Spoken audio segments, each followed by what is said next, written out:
रेड्डी नामधेयस्यः विनोदिनी नामधेयस्यः अस्माकं सा कुटुम्बानां क्षेमस्थैर्या धैर्य विजयावयायुः आरोग्यैश्वर्यवृद्ध्यानुस्मरणोद्वारार्थं सीतारामचन्द्रस्वामी देवता परिपूर्णता अनुग्रह मनोवाञ्छाफलसिद्ध्यार्थम् अर्चना पूजनं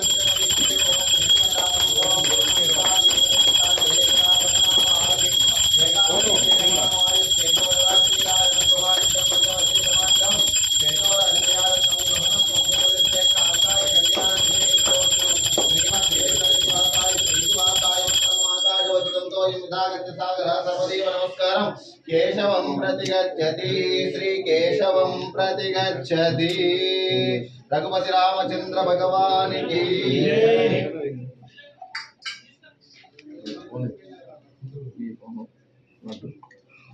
सीतारामचंद्र स्वामी देवतानुग्रह मनोवांछा फल सिद्धिरस्तु शतमानं भवति शतायो पुरुषस्येन्द्रिये आयुष्येवेन्द्रिये प्रतिष्ठति धनं धान्यं पशुं बहुपुत्रलाभं शता संवत्सरं दीर्घमायुरस्तु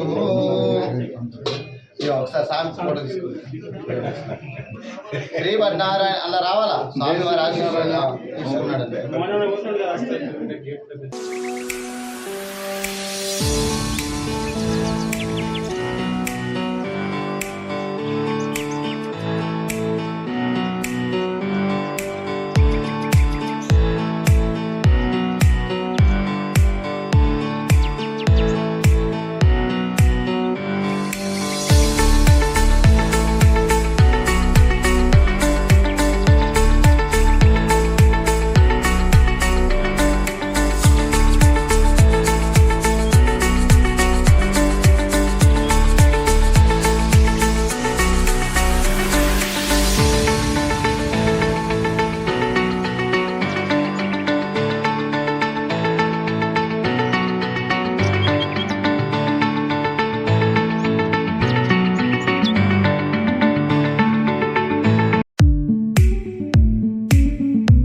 200 కోట్లు సంపాదించిందంటే ఇక మరి కేసీఆర్ కుటుంబం ఏ విధంగా దోసుకున్నదో మీకు అందరు కూడా తెలుసు.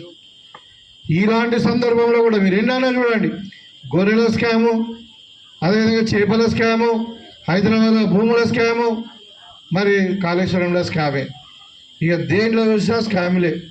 మరి ఇలాంటి పరిస్థితులలో మరి మొత్తం నిర్బంధం ఉండే, సెక్రటేరియట్లో ఎమ్మెల్యేలకు కూడా ఎంట్రీ లేదు, ఇక ప్రగతి భవన్లో అయితే మంత్రులకు కూడా ఎంట్రీ లేదు, ధర్నా చౌకుని ఎత్తేసారు.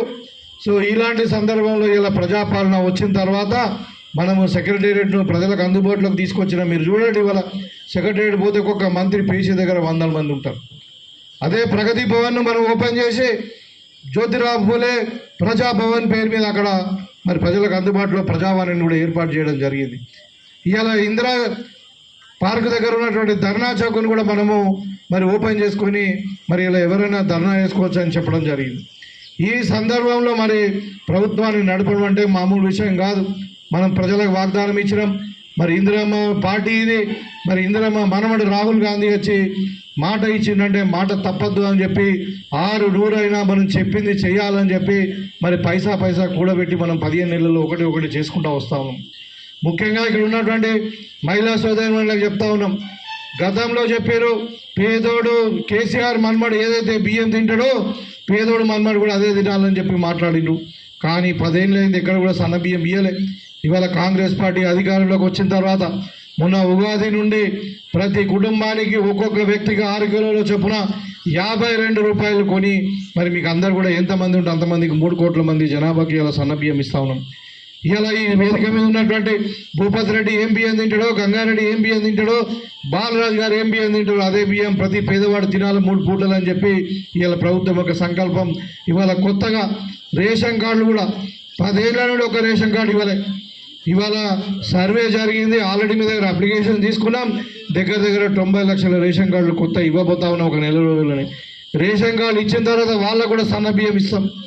కాబట్టి ఇవాళ ప్రభుత్వం యొక్క లక్ష్యం పేదవాడు 3 పూటల పెరుగన్నం తింటాడా, పప్పన్నం తింటాడా, మరి కడుపు నిండా 3 పూటలు సన్నబియ్యం తినాలి. పేదల పిల్లలు కూడా హాస్టల్లో ఉన్న మధ్యాహ్న భోజనం ఉన్న సన్నబియ్యం తినాలనేది ప్రభుత్వం యొక్క సంకల్పం. ఇవాళ మహిళలకు గతంలో చారాణ మితి లేకుండా లోన్ ఇస్తామని చెప్పారు. ఎక్కడ ఇవ్వలే, మిత్తి మీరే కట్టుకున్నారు. బ్యాంకులలో అప్పు ఎక్కువైపోయింది. ఇవాళ కాంగ్రెస్ పార్టీ అధికారంలోకి వచ్చిన తర్వాత ఇందిరమ్మ మహిళా స్వశక్తి పేరు మీద మీకు అందరు కూడా తెలుసు, ప్రతి సంవత్సరం 20,000 కోట్ల రూపాయలు బడ్జెట్లో పెట్టుకొని 5 సంవత్సరాల్లో 1,00,000 కోట్ల రూపాయలు మహిళలకు మరి 1 కోటి మంది మహిళలకు రుణాలు ఇస్తూ ఉన్నాం. ఇలా మహిళలు ఆర్టీసీ బస్సులో ఓనర్లు అవుతా ఉన్నారు, పెట్రోల్ బంకులకు ఓనర్లు అవుతా ఉన్నారు, మరి రైస్ మిల్లకు గిడ్డంగులు కూడా ఓనర్ అవుతా ఉన్నారు. ఇలా సోలార్ ఎనర్జీ కూడా ప్రొడ్యూస్ చేసి ప్రభుత్వం అమ్ముతా ఉన్నారు. ఇంతకుముందు ఓన్లీ పాల కేంద్రాలు, కోళ్ళ పెంపకాలు ఇవి చిన్నవి ఉండేది. ఇవాళ మీరు ఏదైనా వేసుకోవచ్చు, ఇంకా గిడ్డంగులు కట్టుకోవచ్చు, రైస్ మిల్లు కూడా పెట్టుకోవచ్చు, మీకు ఇష్టమున్న వ్యాపారం చేసుకోవచ్చు. ఇవాళ కలెక్టరేట్లో కూడా ఇక క్యాంటీన్ నడిపించేది మహిళలే. ఇవాళ రేపు మా గంగారెడ్డి గారు మార్కెట్ కమిటీలో పేద రైతులకు అక్కడ వచ్చిన రైతులకు అందరూ కూడా మధ్యాహ్నం భోజనం పెడదాం తక్కువ ఖర్చులో అంటే మహిళా సంఘాలకు ఇస్తున్నాం. ఇవాళ ఐకేపీ వాళ్ళకు పట్లు కొనే కార్యక్రమాన్ని ఇస్తూ ఉన్నాం. ఇవాళ మహిళలందరికీ కూడా మీరు గమనించండి, 2 లక్షల రూపాయల రుణానికి దానికి లోన్ ఇన్సూరెన్స్ కూడా ఉంది. ఎవరైనా ఒక మహిళ అకాలంలో మరణం చెందితే ఆమె తీసుకున్నటువంటి 2 లక్షల రూపాయలు ప్రభుత్వమే కడుతుంది, ఇన్సూరెన్స్ కడుతుంది, మీరు కట్టే అవసరం లేదు. అదేవిధంగా ఏదైనా మహిళా సోదరిమని యాక్సిడెంట్ అయి చనిపోతే మరి 10 లక్షల రూపాయల కుటుంబాన్ని ఆదుకోవడానికి డబ్బులు వస్తున్నాయి, ఇన్సూరెన్స్ ఉంది.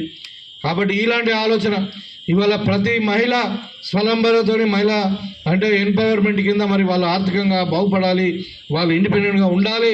మరి వాళ్ళు తెల్లారేదైనా అవసరం ఉంటే భర్త దగ్గరనో, తల్లిదండ్రుల దగ్గరనో, లేకుంటే కొడుకు పిల్లల దగ్గరనో చేయి చాపకూడదని మరి మీకు స్వలంబన కొరకు ఇదంతా కార్యక్రమాలు చేస్తూ ఉన్నాం. మీకు తెలిసి ఆర్టీసీ బస్సు కూడా ఉచిత ప్రయాణం చేస్తూ ఉన్నాం, చేపిస్తూ ఉన్నాం. 5,000 కోట్లు ఖర్చైనా పర్వాలేదు, ఆర్టీసీకి ప్రభుత్వం డబ్బులు కడుతుంది కాదు, మీ దగ్గర 1 రూపాయి తీసుకోలేదు. అదేవిధంగా 200 యూనిట్ల కరెంటు, మరి అదేవిధంగా సిలిండరు 500 రూపాయలకి ఇవాళ కార్యక్రమాలు చేపడతా ఉన్నాం.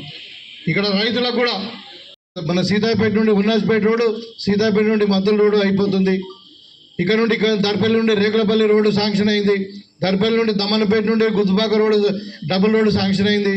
మనకి ఇక్కడ దర్పల్లి నుండి రామడు వరకు వయా గోవిందపల్లి రోడ్డు శాంక్షన్ అయింది. ఈ విధంగా దర్పల్లికి ఎటు చూసిన రోడ్లు ఇవాళ మరి మరమ్మతులు కొత్త రోడ్లు తయారవుతూ ఉన్నాయి. దర్పల్లి అన్నది ఒక సెంటర్ ఆఫ్ అట్రాక్షన్గా మారబోతూ ఉంది. ఇవాళ దర్పల్లి అన్ని రంగాల్లో అభివృద్ధి చెందుతూ ఉన్నది. ఇవాళ అవసరం ఉంటే భవిష్యత్తులో మరి ఇక్కడ ఒక మార్కెట్ యార్డ్ కూడా ఏర్పాటు చేస్తామని చెప్పి ఆ రోజు అన్నం.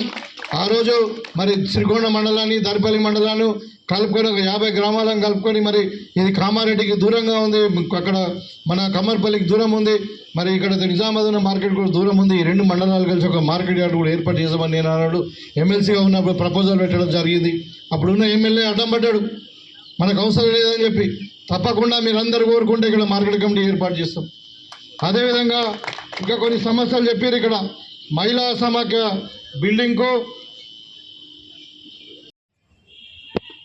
ఒకటే మనం ఆలోచించాల్సింది గత ప్రభుత్వాలు ఏం చేసినాయి, ఇప్పుడు వచ్చిన ప్రభుత్వం 16 నెలలలో ఏం కార్యక్రమాలు చేసిందన్నది మీరందరూ ఆలోచించాల్సిందిగా నేను మీ అందరికీ మనవి చేస్తున్నాను. ఎందుకనంటే మన కాంగ్రెస్ పార్టీ చేతల పార్టీ, చెప్పి చేస్తుంది. ఇంతకుముందు ఉన్నటువంటి పార్టీలు ఎన్నో వచ్చినాయి, ఎన్నో పోయినాయి. మీ అభివృద్ధి మీ దరిపల్లిలో ఎంత జరిగింది అన్నది ఇప్పుడు మీ బాలరాజు గారు చెప్పడం జరిగింది. దానికి 16 నెలలలో మనం 5-6 నెలలు ఎలక్షన్ కోడ్ పోయినా కూడా 1 సంవత్సరం లోపల ఇన్ని కోట్ల రూపాయలు మన దర్పల్లి మండలం తీసుకొచ్చిందనంటే మనం అదృష్టంగా భావించాల్సిందిగా మన ఎమ్మెల్యే గారికి మనం రుణపడి ఉన్నామని చెప్పేసి మీ అందరికీ నేను మనవి చేస్తూ ఉన్నాను. చూడండి, ఇప్పుడు ఎర్రటి ఎండలు కరెక్ట్ 30 రోజులు అవుతున్నది. ప్రతి గ్రామము నాకు తెలిసి ఇంతకుముందు ఎంతోమంది నాయకులు వచ్చిండొచ్చు, ఎంతోమంది పోయిండొచ్చు, కానీ ప్రతి తండ, ప్రతి గూడెం, ప్రతి ఊరు తిరగని ఊరు లేదు. ఇప్పటికి 2 సార్లు అయింది. ఇంత ఎండలో కూడా అభివృద్ధి కార్యక్రమాలు తీసుకొని వచ్చి ప్రతి గ్రామంలో మనం చేస్తున్నాం, మనం చూపించాలని చెప్తున్నటువంటి ఘనత మనకు ఎమ్మెల్యేగా రావడం మన అదృష్టంగా భావించాలని చెప్పేసి మీ అందరికీ నేను మనవి చేస్తున్నాను. ఎందుకంటే ఇంకా కాబోయే రోజుల్లో ఇంకా 3 సంవత్సరాలు ఉన్నది.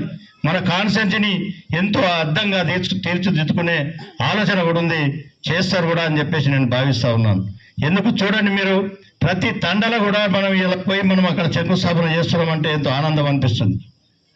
ఇంతకుముందు ఉన్నటువంటి నాయకులు గత 10 సంవత్సరాలు ఎక్కడ పరిపాలించారో ఏం చేసిర్రో మాకు తెలియదు, కానీ ఈరోజు మనకు దాదాపు మన కాన్స్టిట్యూన్సీకి 300-400 కోట్లు, 3 నుంచి 400 కోట్లు, కాలేజీ పట్టుకుంటే 500 కోట్లు వచ్చినాయి మనకు. అంటే ఒక సంవత్సరం లోపల 500 కోట్లు అంటే మామూలు విషయం కాదు. ఇంకా కొన్ని చేసేటివి ఉన్నాయి. ఇప్పుడు ఏవైతే అర్జెంట్ అవసరం ఉన్నాయో ఆ కార్యక్రమాలు చేయడం జరిగింది. ఇంకా మన కోట్ల రూపాయల వరద వస్తుందని చెప్పేసి మీ అందరికి భావిస్తూ ఉన్నాను. ఒకటే, ఇప్పుడు పెద్దలు అన్ని క్లుప్తంగా చెప్తారు మీకు, ఎందుకంటే మేము చెప్పచ్చు, కానీ వాళ్ళు చెప్తేనే బాగుంటుంది. మనం 6 గ్యారెంటీలు అన్నాం. 6 గ్యారెంటీలు 5 గ్యారెంటీలు మనం చేసి చూపించడం జరిగింది. పెద్దలు రేవంత్ రెడ్డి గారు, అక్కడ రేవంత్ రెడ్డి గారు, ఇక్కడ భూపతి రెడ్డి గారు, ఇద్దరు ఆర్నిషాలు కృషి చేస్తుంటూ, ఇద్దరు సమన్వయం చేసుకుంటూ మనం ముందుకెళ్తా ఉన్నాం. మనం ఎక్కడ కూడా ఆగట్లేదు, ఆగం కూడా. కానీ